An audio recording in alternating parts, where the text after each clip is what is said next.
Hi అండి. Carrot capsicum beans తయారీ. ముందుగా కడాయి పెట్టుకుని ఆయిల్ వేసుకుని ఆయిల్ హీట్ అయ్యాక కొద్దిగా జీలకర్ర, పచ్చిమిర్చి, ఉల్లిపాయలు వేసి ఫ్రై చేసుకోండి. అందులో కొద్దిగా ఉప్పు, పసుపు వేసి బాగా కలిపి మూత పెట్టి ఉల్లిపాయలు మగ్గే వరకు ఫ్రై చేయండి. ఉల్లిపాయలు మగ్గిన తర్వాత అందులో ఒక స్పూన్ అల్లం వెల్లుల్లి పేస్ట్ వేసి బాగా ఫ్రై చేయండి. ఫ్రై చేసిన తర్వాత మనం రెడీ చేసినటువంటి కాయగూరల ముక్కలు వేసుకోండి. టమాటా, బీన్స్, క్యాప్సికమ్, క్యారెట్ వేసి బాగా కలపండి. అందులో కొద్దిగా ఉప్పు వేసి ఆ ముక్కలన్నీ బాగా మగ్గే వరకు మూత పెట్టి 10 నిమిషాల పాటు మగ్గించండి లో ఫ్లేమ్లో పెట్టి. ఆ తర్వాత మనకి ఈ విధంగా ఉంటుంది. ఇందులో మనం కొద్దిగా కారం, గరం మసాలా పౌడర్, కొద్దిగా చిటికెడు బిర్యానీ మసాలా పౌడర్ కూడా వేసి బాగా కలిపి మూత పెట్టి మగ్గించండి.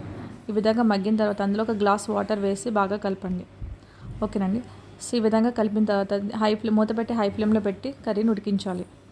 మన కర్రీ ఈ విధంగా రెడీ అవుతుంది. ఆ తర్వాత మనకు ఉప్పు సరిపోయిందో లేదో చూసుకుని ఉప్పు వేసుకుని లో ఫ్లేమ్లో పెట్టి బాగా మగ్గించండి.